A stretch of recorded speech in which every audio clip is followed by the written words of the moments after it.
is money? No.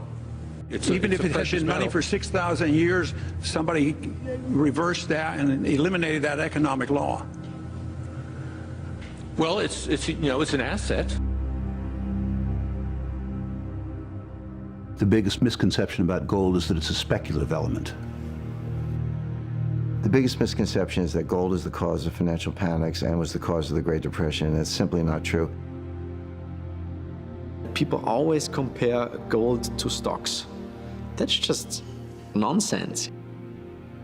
Well, the majority of people don't have any understanding about gold at all. The biggest misconception about gold is that it's no longer money. The idea that a bureaucrat, a president, could say in 1971 that gold's not money and therefore it isn't. After 4,000 years that the bureaucrats control money is an absurdity to anyone who studied history and understands economics.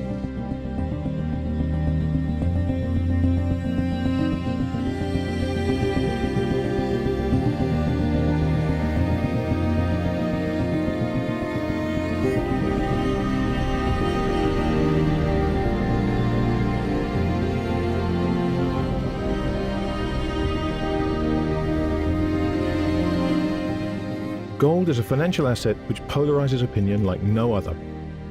To many, it represents the one true money. But whether you believe in it or not, gold has somehow outlasted every alternative currency for thousands of years. I'm Grant Williams, and in this series, I'm going to explain how and why gold became money, show you what it takes to find and produce an ounce of gold, and examine its place in the modern-day financial system. We'll look at the history of the gold standard, show you how gold is bought and sold around the world, and you'll witness the extraordinary measures people take to keep it safe. When I'm done, I hope you'll have a better understanding as to exactly why this curious yellow metal has been the source of such fascination for mankind for thousands of years.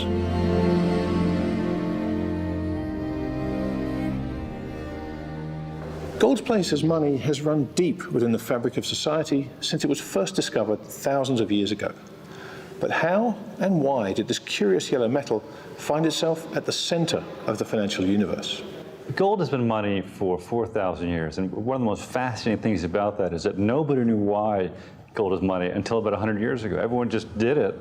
The market, it was an emergent property of the market, but no one decided, let's use gold. Well, the kings of Judea did not sit down and say, let's use gold. It came out of the market.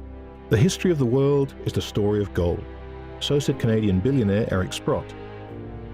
Unique in its endurance and rarity, gold has been valuable throughout the history of mankind.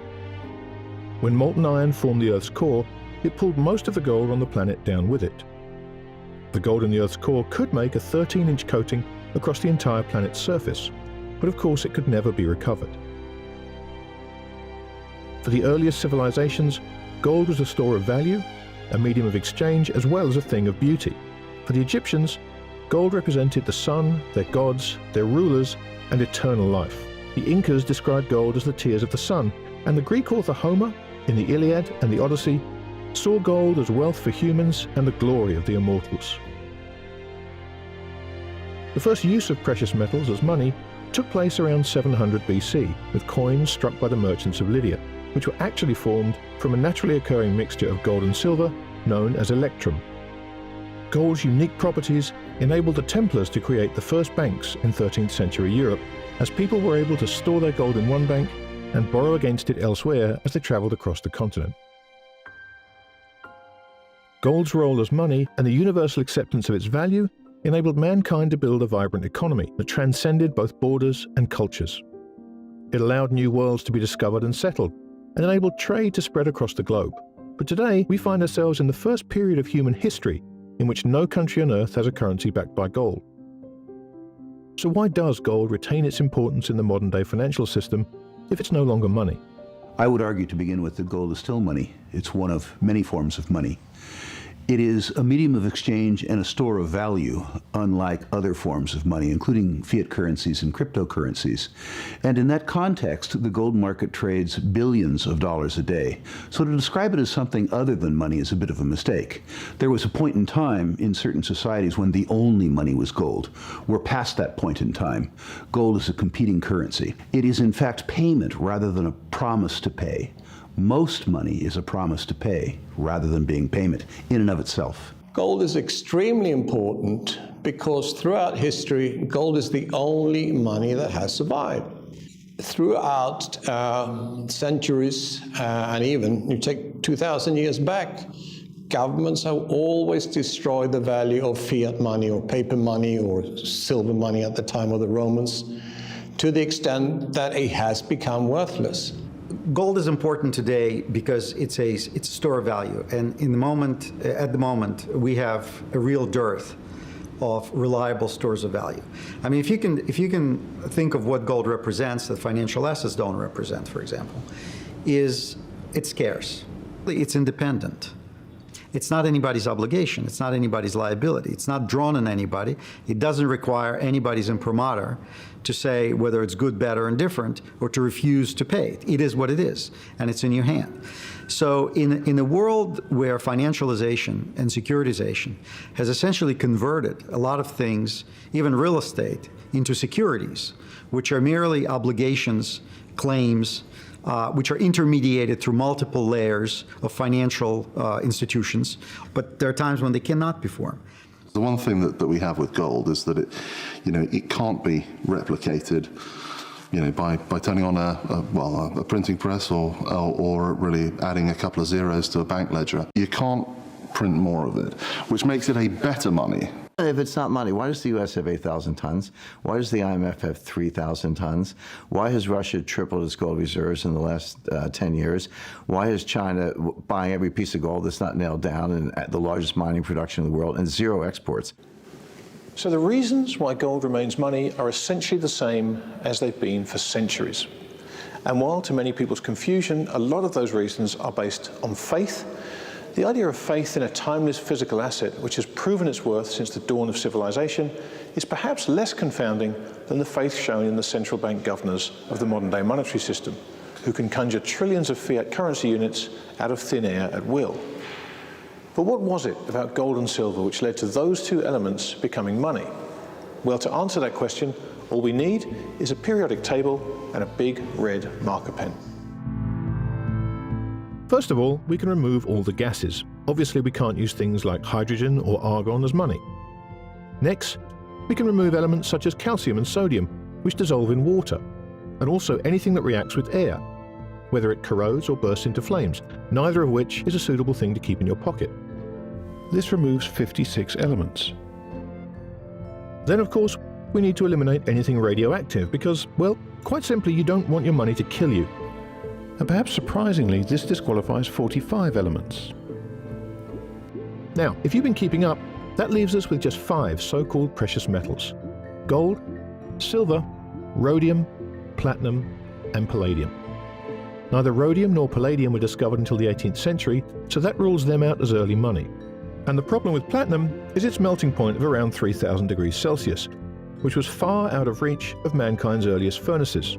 All that leaves us is gold and silver, and it was these two precious metals which mankind adopted as both stores of value and mediums of exchange. Despite the fact that gold is no longer used as currency, its characteristics as a store of value remain untarnished. However, if you want to store a valuable asset, you have to do so in a way that protects it. To most people, storing gold is thought to be a cumbersome and expensive process, but the reality is somewhat different. So how do you buy gold? And once you do so, where is the safest place to store it? Gold has to be stored outside of the institutions against which it serves as insurance, or against the collapse of which, or the problems of which, it serves as insurance. And obviously, it has to be stored in a way where you personally have ability to access it. Many people, myself included, prefer to hold gold in secure storage, and they prefer to hold it outside the political jurisdiction in which they live, because they regard it as insurance, among other things, against the depredation of their own government. If it's physical, it's allocated and segregated, then you don't really care. It's then down to the Quality Institute that are holding it and the quality of their security measures that they have. While an individual can easily store up to £500,000 of gold bullion in a simple safety deposit box, there are places in the world which are home to the gold which makes up the wealth of nations, and secret vaults which house the gold that the planet's wealthiest individuals choose as their means of preserving intergenerational wealth. One of those vaults is buried deep beneath the Swiss Alps. It's home to billions of dollars of privately held gold and has never before been filmed. But we were granted permission to take a look inside one of the world's most secretive locations to show you the lengths mankind will go to in order to keep this most precious of metals safe. So we're here today in the biggest private gold vault in the world. And here, gold is stored for wealthy families, for institutions, for private banks, and even for some central banks. When you come through this vault, you go through a number of security zones. You're deep in the mountain here. We've gone for miles or kilometers through various security zones and different levels deep in the Swiss mountain to reach actually where the gold is stored.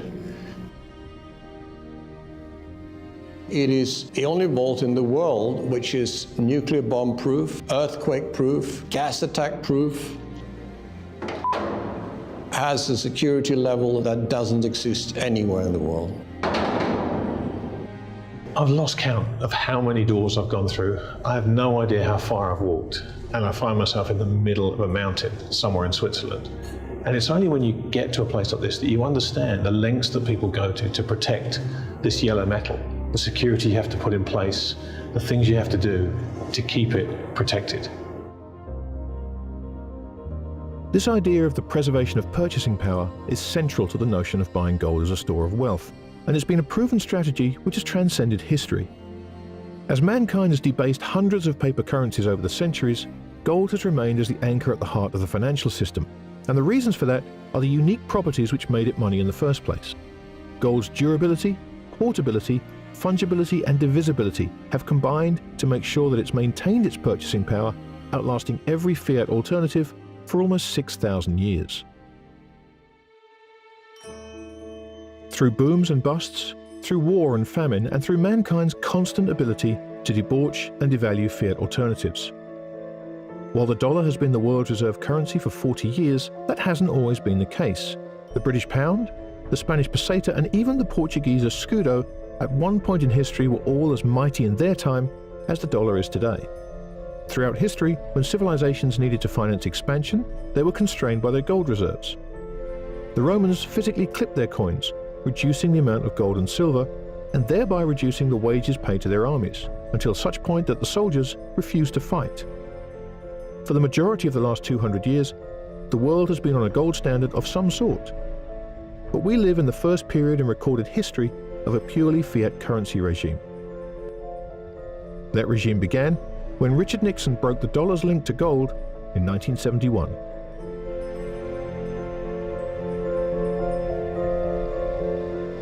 Today, the absence of any link to gold has allowed governments to increase debt to completely unsustainable levels. When society can no longer service this ever-expanding debt mountain, a return to a gold standard of some sort is almost inevitable. We've all lived in a purely fiat monetary system since Richard Nixon's supposedly temporary suspension of the dollar's convertibility into gold, and because of that, the idea of a return to a gold standard of some sort is seen as both unthinkable and unworkable. The gold standard has been blamed for the Great Depression, and many prominent politicians and economists have claimed that a gold standard would be impossible in today's world. The question is why? What was the gold standard? And why does the very idea of its reinstatement stir up such passion in the hallowed halls of governments and central banks? We had no central bank from 1836 to 1913. That was one of the greatest periods of prosperity in world history. Forget American history. I mean, invention, the telephone, the reaper, the airplane, radio, phonograph, massive increase, electricity, massive increases in productivity, great industrial successes, Andrew Carnegie. So America grew like crazy with no central bank. First of all, it's voluntary. You as a nation could choose to be on it or not. A lot of countries found it in their interest to do so. And all you had to do was say, okay, we print money, we have this paper money, but it's redeemable for gold at a fixed rate. And you sort of declared that, and that was your policy, and you stayed with it. Now, if a whole bunch of currencies are convertible to gold at a fixed rate, then through a simple transitive law, they're convertible into each other at a fixed rate. And that was how the world worked, again, with no guidance from bureaucrats. And if you ran a trade deficit, you had to pay for that in gold. Well, what happened when you had to pay for that in gold? Well, you were decreasing your money supply. That was deflationary. Prices went down. Wages might have gone down for that matter. But that made you more competitive, and then you would come back to a trade surplus because all of a sudden you were the cheap provider. Likewise, if you were running a trade surplus and you were getting all this gold, what happened? Your money supply increased. That was inflationary. Your prices went up. You were less competitive. So this was a self-equilibrating system. The gold standard was a method that tied the political classes and the voter to reality with regards to the construction of an economy untied to arithmetic. We've had a number of occasions when a gold standard basically broke down, but it was never because of the system, never because of the gold. It's always been because of politicians breaking the gold standard. The gold standard didn't work because it didn't allow the spenders to plunder the savers. The politicians were, of course, instrumental in that. It wouldn't work today because the political class doesn't want any part of a system that constrains their power. There was an article, an editorial in the New York Times actually that they pointed in the 50s. It pointed out that it didn't fail. It was killed. It was killed by the Allied powers because they wanted to fight war. Before World War I broke out, the consensus was, the general consensus was that the war couldn't last more than a few months because there certainly wasn't enough money for the governments to fight the war. And of course, that view didn't understand the first thing the governments would do was cancel the right of redemption and print the money to fight the war. There were 5 people kind of in the room at Camp David that weekend. It was August 15th, 1971. Richard Nixon went up to Camp David with his economic team. It was Paul Volcker, who was Deputy Secretary of the Treasury at the time, Arthur Burns, who was Chairman of the Fed, John Connally, who was Secretary of the Treasury, President Nixon, and there was a 5th man, and for many years I never knew who the 5th man was. I couldn't figure it out. It turned out to be a friend of mine. Kenneth Dam was the Dean Emeritus of the University of Chicago Law School. I spoke to Volcker and I spoke to Ken Dam. So I spoke to 2 of the 5 people who were there most involved with the decision, and they all told me the same thing, which is they really thought it was temporary. So a monetary system which had endured for thousands of years was terminated by the stroke of a president's pen. But what changed when Nixon shut the gold window, removing the dollar's anchor? And how has that affected the way we think of money today? The world changed tremendously after Nixon closed the gold window. Up until that point, effectively, in the immediate aftermath of World War II, you had the Bretton Woods system where the dollar was valued at $35, was tied to gold at $35 an ounce, and the rest of the world's currencies were tied to the dollar. And so what you had was a system where the dollar was effectively as good as gold. They shut the gold window and they thought, well, let's get ready to reopen it tomorrow. And see, just in case everyone sort of, there's a run on the dollar, or the people lose confidence in the monetary system. Let's get ready to reopen the window pretty much immediately. So really, he was sending up a balloon. Let's try this policy because we've really run out of money, and the other option is to actually run a much tighter fiscal system. So it wasn't the actual fact of closing the window that changed anything. It was the fact that everybody else accepted it. Right? If everybody had said, what, dollar, piece of paper, forget it. No. And the dollar, collapsed, or, people stopped accepting treasury bills, then we'd still have the gold standard. But it's the apathy of the general population at large that caused, or that allowed Nixon to get away with this change. If you think back to 1971 and decide whether on a global basis more people trusted Nixon or more people trusted gold, the circumstance where gold rose in dollar terms from $35 to $850 tells you something about the franchise enjoyed by Nixon and the franchise enjoyed by gold. So what really happened to gold? Nothing. What happened to the US dollar in the ensuing 40 years? Catastrophic. The entire financialization of the system came about because of this soft default on US Treasuries that happened in 1971. Of course, it's a soft default because it was a temporary suspension of the convertibility of the dollar, and i.e. they still owe that gold. So in common parlance, when Nixon abandoned the gold standard, as it's called, in August of 1971, the idea is that gold stopped being money because the dollar wasn't tied to it. And there were people who thought gold would collapse without the monetary demand, gold would go away. It's absolutely crazy because, of course, it was the dollar's connection to gold that stabilized the dollar, not the other way around. So far in our journey, we've seen how and why gold became money. And over many centuries, gold has proven itself a far superior store of value than any fiat currency. But there's another story that needs telling. The story of mankind's relentless quest to find gold and extract it from increasingly difficult places, and then to turn it into the jewelry, bars and coins with which we're all familiar. Milton Friedman said, and Warren Buffett likes to quote this, that mining gold is insane. You dig up the gold in one part of the world, you transport it and bury it somewhere else in a different hole, and any Martian in Washington's be scratching his head. Of course, it's a little odd to say that an activity in which man has been engaged without interruption for 4,000 to 10,000 years is insane. It seems a little far-fetched. People do insane things for short periods of time, but not usually for 10,000 years. Gold is among the rarest of all the elements. It weighs 19 times more than water, and it's twice as heavy as lead, but it makes up only 3 parts per billion of the Earth's crust. That's the size of the challenge to find this most precious of metals. Since the dawn of civilization, mankind has been forced into ever more extraordinary lengths to extract gold from the Earth's crust. So let's take a look at the evolution of how gold has been mined over the last 1,000 years. The earliest gold was found in riverbeds as miners diverted streams to reveal the gold beneath. In fact, the ancient Greeks believed that gold was a combination of water and sunlight because it was found in rivers. Placer mining involved swirling water in circles in shallow metal pans, with soil from the riverbed leaving gold as it was washed away. Back in 1200 BC, enterprising early miners would also use water power to propel gold-bearing sand over the hind of a sheep, which would trap the tiny but heavy flakes of gold. When the fleece had absorbed all the water it could, the golden fleece would then be hung up to dry and beaten until all the gold had fallen off. Hence the legend of the Golden Fleece. A number of early civilizations used a variation of this technique called winnowing, in which soil was bounced on woolen blankets, allowing the wind to blow away the lighter sand and thus freeing the gold. Once the easily accessible gold on the surface had been collected, prospectors needed to start thinking about how to work lower down. Beneath the Earth's crust they went, and this required miners to work together in larger groups as they started digging underground.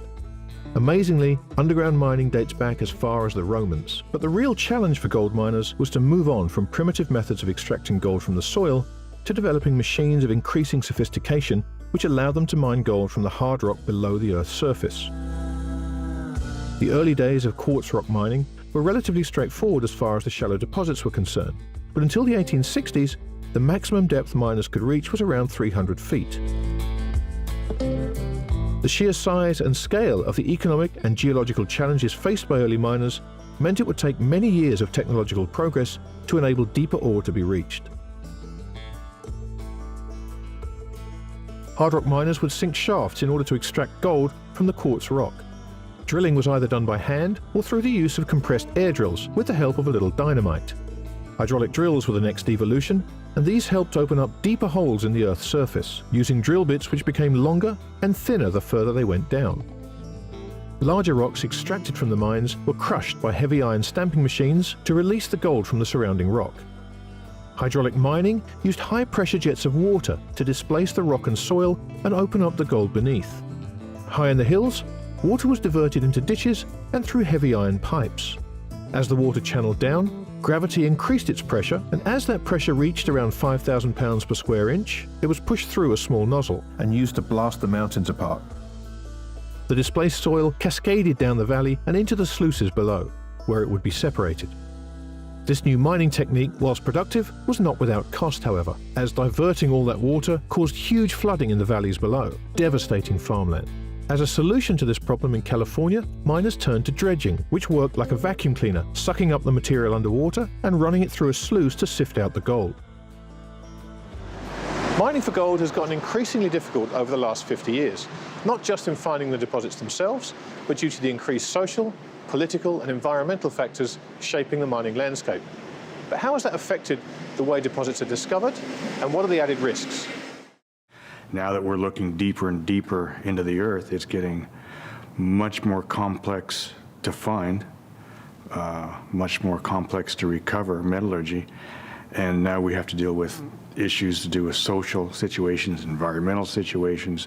So the cost of finding these things has just gone up exponentially, and the difficulty of finding a new deposit has as well. Back in the 80s, a new technology was developed in Nevada for heat leach recovery, which meant that you could take low-grade oxidized ore, and oxidized means basically the gold used to be in pyrite, iron, and it rusted. When it rusted, that turns the pyrite to rust, that liberates the gold. So you sprinkle a cyanide solution on it, that dissolves the gold, and you could recover it.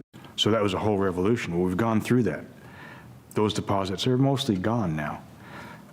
The next revolution in discovery was when the Iron Curtain fell, and the whole world basically opened up to explorationists, geologists, and we could go to places and walk up to outcropping ore bodies that nobody had ever looked at.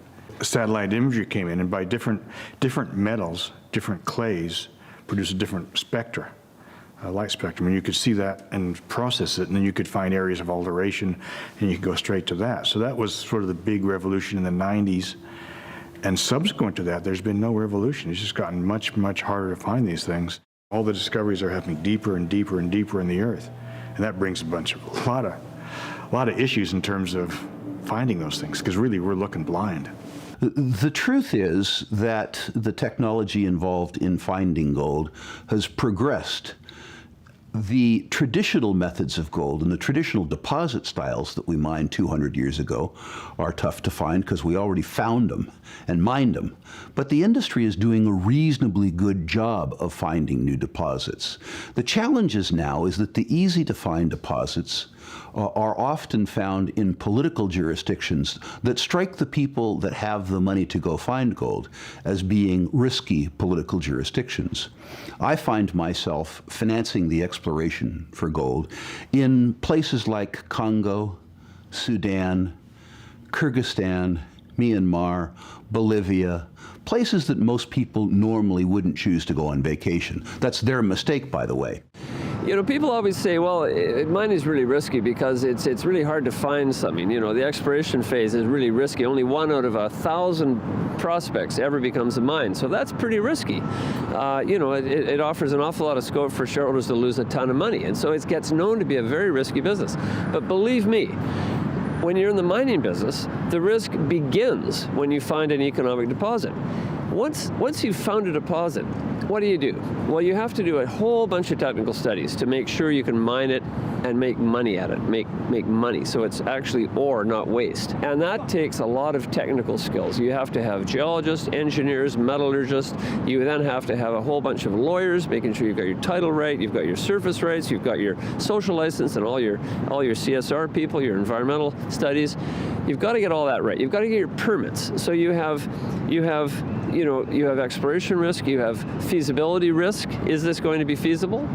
You have price risk. I mean, the gold price can swing, or the silver price can swing, 50% in a single year. I've seen it happen. I've seen it go, the gold price will go from $300 to $450 in a year. The silver price goes from $5 to $10 in a year. You can have the most genius level metallurgist in your company, and they can still get it wrong. You can use a new method, and it doesn't work on that particular ore.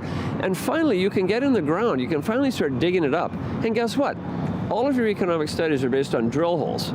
And the drill holes might be, a couple hundred feet apart, or they might be 30 feet apart. And then you have social risk. You've got to have your social license. Right now in the world, there's all sorts of places that do not want mining for whatever reason. They don't want mining for indigenous reasons, having to do with the social nature of the tribal peoples in areas that have never had mining. They just simply don't want mining there. It happens in Canada, it happens in Brazil, it happens in Africa, all over the world. Mines are where you find them. They're in great places and they're in terrible places, and you just have to take them where they are. It's a highly risky business. The first thing I do when I go to a new project is, you pick up the rock, But what you really do is look around and say, okay, where am I? What's the infrastructure? What's it going to take to get in here to build this thing? Is there a road? Is there power? Is there water? Is there a church sitting on top of the deposit? And these things cost hundreds of millions to billions of dollars. And on top of that, you're dealing with, okay, what's the political situation here?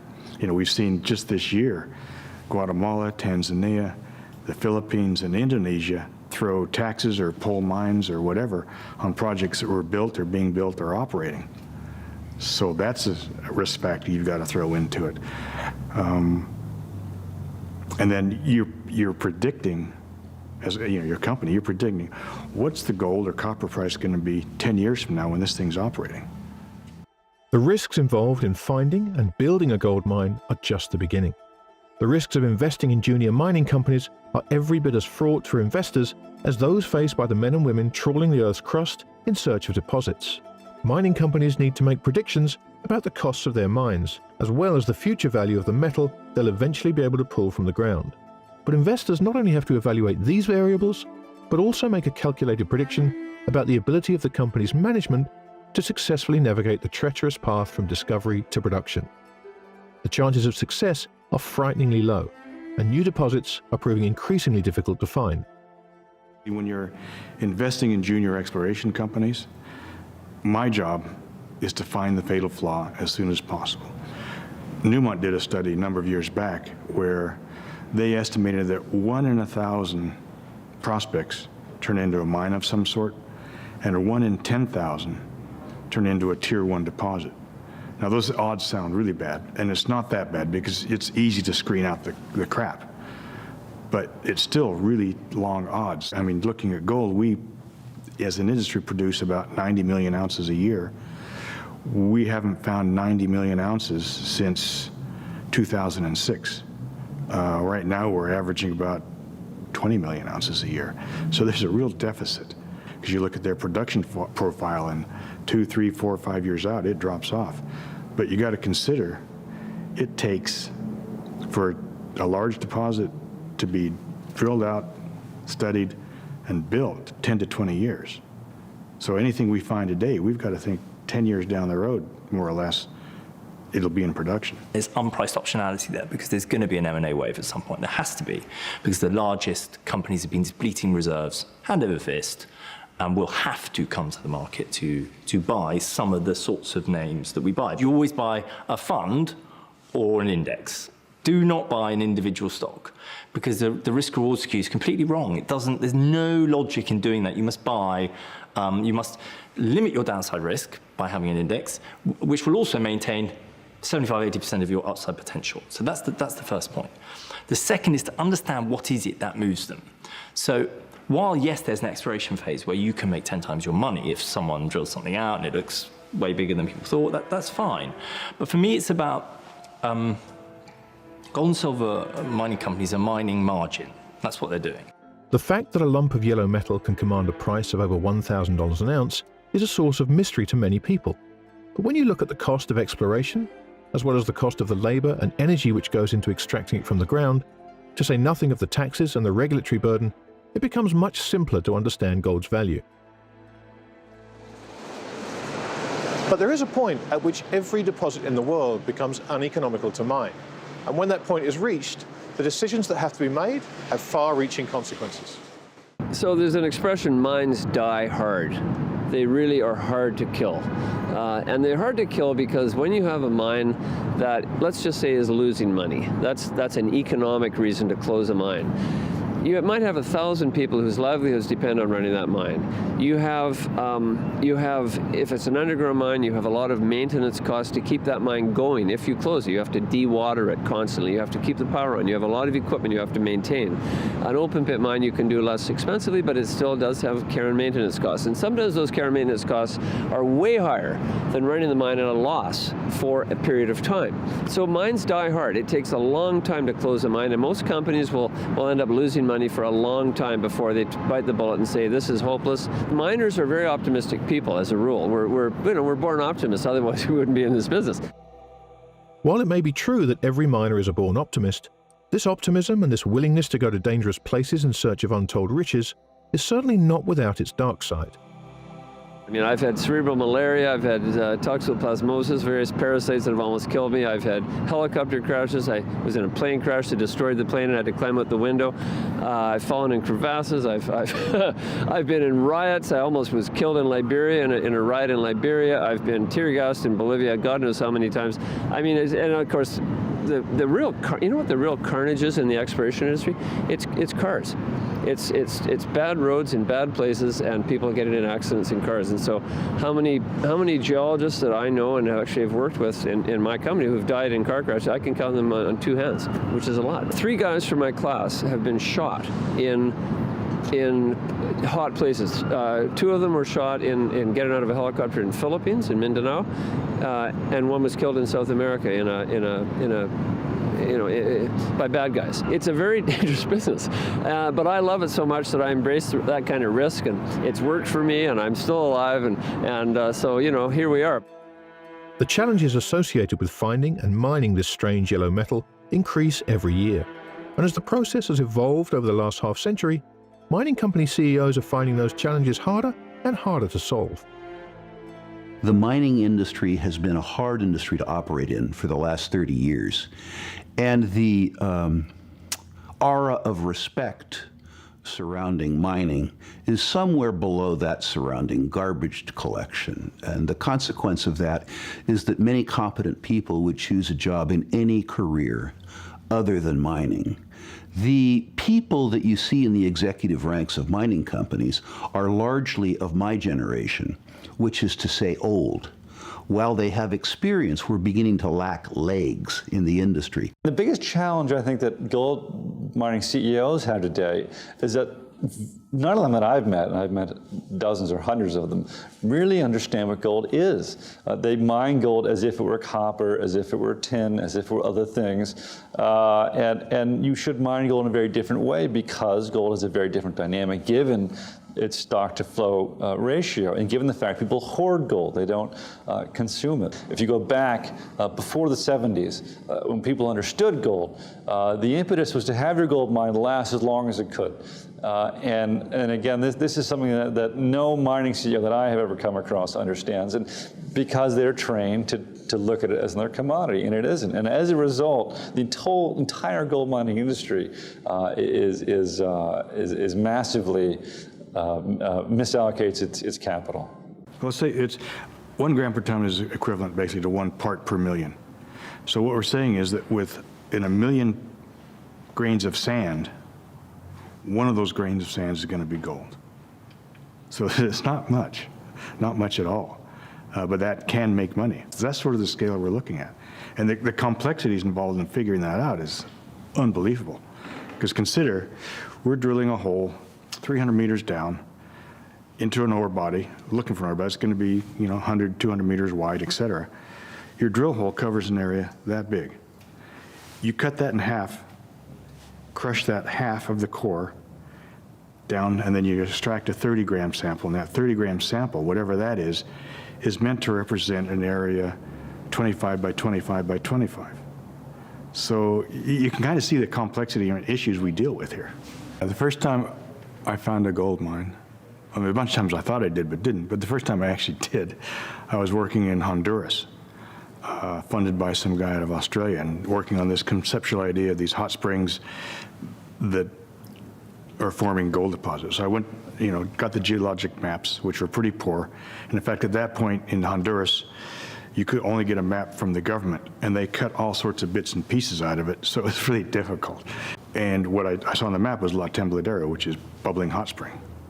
So I went there and found a big outcrop of silicified brecciated sinter, which is hot springs deposit. And that never carried anything. It wasn't much gold in that. Yet on the sides, on the fault, over here in this rock type, which is all the hell, I started picking up some good numbers, 7, 8 grams gold. You're like a detective. You're trying to figure out what happened on this piece of ground 1 million, 10, 100 million, billion years ago, based on a little bit of data. So it's always fascinating to me, just figuring that sort of thing out. And if you get it right, it's an incredible feeling. Like, wow, I got it right. It's working. It doesn't happen that often, but as a geologist, I mean, that's what I love. No matter where I go in the world, I've always got rocks to look at and think at, and I like that. Gold is unique amongst the elements in that it isn't consumed like, say, silver. Its value makes even the tiny amounts of gold used in things like electronics economical to recover.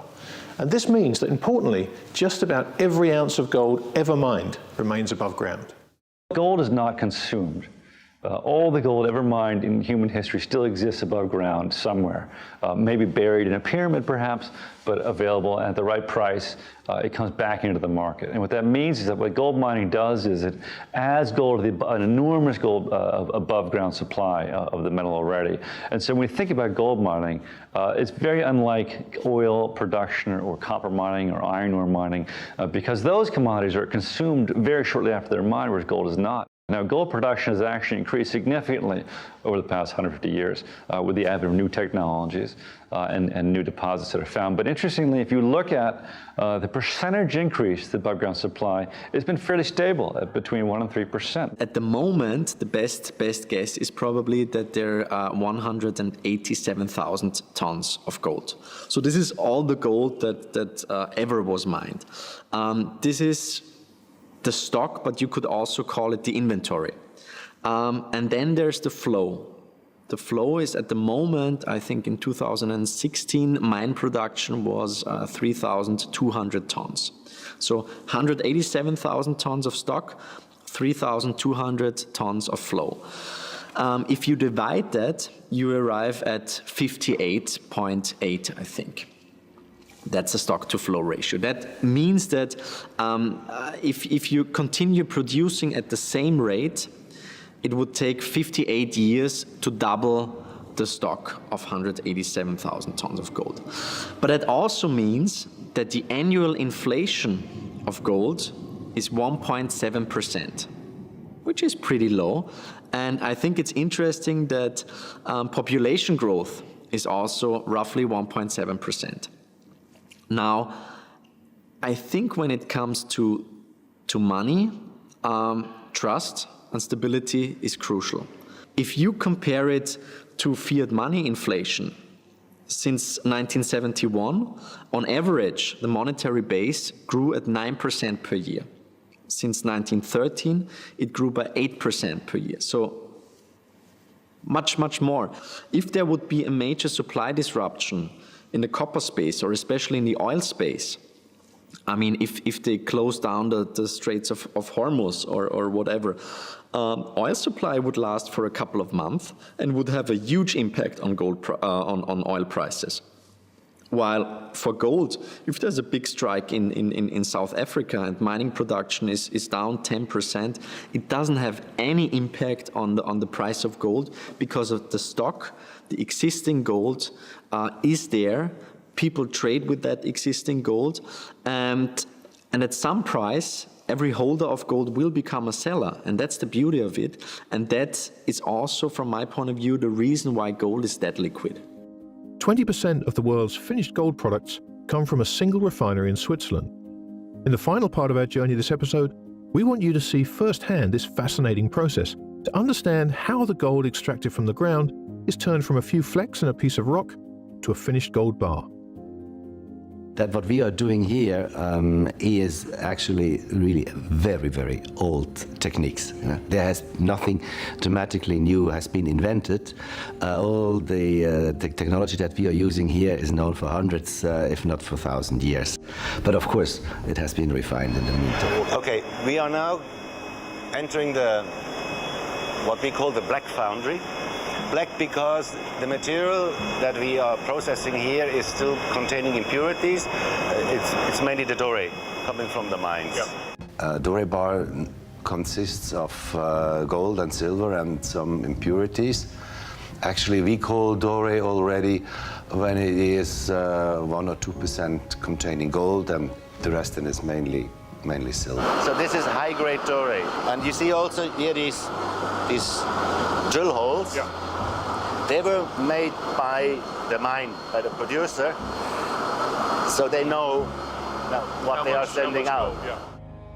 So we take these bars into our refinery, as well as also scrap, old jewelry, or industrial scrap, refine it. That means we bring it up to a fineness of up to 99.99% pure gold. This is a normal procedure to speed up the melting process. Normally we reach 250 degrees. We are ready to pour in 45 minutes. 45 minutes. Yeah.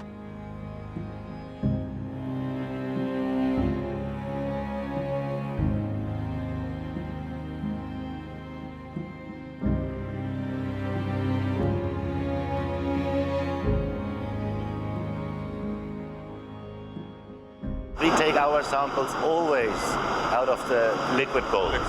Because now only then you are sure that you have a representative sample.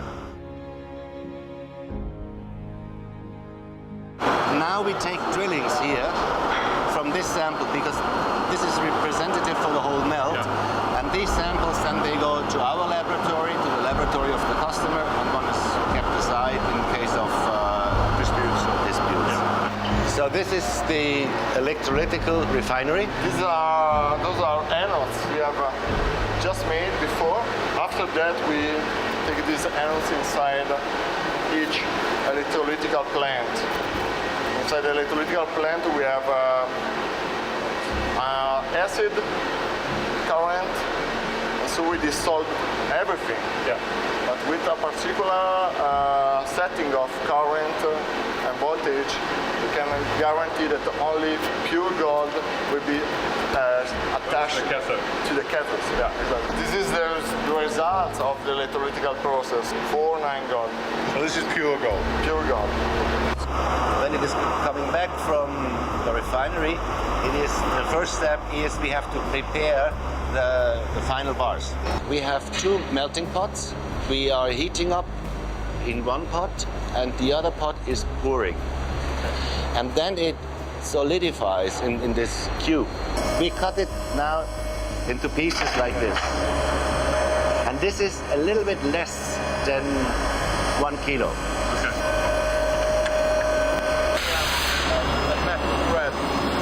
Now we are going to what we call the white foundry. White because it is all pure high-grade fine gold that is processed here. You see, here is this carousel where we load the blocks. Now a robot is taking one of the blocks and is adding a little piece on it. Our man can take the block with a little bit less than a kilo, some wire, melts it down. Again here, you have the flame when it solidifies, so oxygen is burned away. He cools it down, puts it into water, and that is the final shiny bar.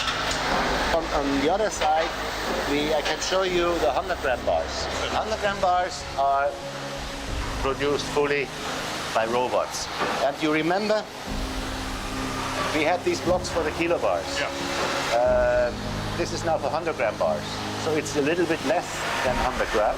The robot is taking this block, putting it on a scale, adding some wire, but then you see there in the back, this furnace is a tunnel. I see. Okay. So it is put on a conveyor belt, the block with a little bit of wire, and the conveyor belt is moving it through this tunnel, and when it comes out, it is a molten bar. Right. So we're talking about thousands of pieces per day. 1,000 a day. Yeah. So this here is the last step in production of a bar. This is quality control. That means we are checking here by hand the weight of each bar. Right. If you want to do it precise, there is no other way. She takes every bar, puts it on the scale, and is checking the weight. At the end, this lady is the most important part because she is checking the bar. She's the last person who has it in her hands before it goes to the customer. You have two big issues. in our business in refining. One is precision. You have to be precise. And the other thing is you have to be fast. Because the value of gold, a kilo, roughly $40,000, does not permit us to have this metal just laying around. So the whole production has to be meticulously planned. So every step must be defined to the last, I would say, almost minute. Workers have to work hand in hand to make sure that the metal that comes in is as quickly through the process as possible. The process of finding, extracting and refining gold gives it not only its luster, but also much of its economic value. Today, with fiat currencies all around the world completely unhinged from any kind of a monetary anchor, gold's value has arguably never been higher. There's some magic about gold, and to some degree silver. There's some magic. It's the heft, it's the feel, it's the warmth, it's the color. It's just a beautiful thing, and it always has been beautiful. When clearly it's the absolute core of the last, well, not just several hundred years of history, but probably thousands. This genuinely changes people's lives. There's more about gold than it's just like a shiny thing. Gold is really special. So now we have a better understanding as to why gold is money, and why, no matter what alternatives mankind dreams up over the centuries, we always return to this curious yellow metal. We've taken you underground to witness firsthand the enormous challenges that confront those who scour the globe looking for new deposits. And we've traced gold's path from a mere twinkle in a geologist's eye to the gold bars and coins that we know and recognize. As gold gets more difficult to find and more expensive to produce, the challenges facing those who spend their lives in search of this most precious of metals are constantly increasing. Since it was first discovered, gold has held a special place in the hearts and minds of man. For thousands of years, it's provided stability and a means by which wealth could be measured, preserved, and protected for generations. It remains the only universally accepted currency and the only store of wealth impervious to government debasement. In the next episode, we'll examine the different attitudes towards gold in the East and the West. We'll explain how the gold price is different from the price of gold, and we'll take a look at how gold is bought and sold around the world. We'll also ask the question, is the price of gold manipulated, and if so, by whom? And we'll look at some of the many legends and conspiracy theories surrounding the oldest money on Earth. Join me next time as our journey continues.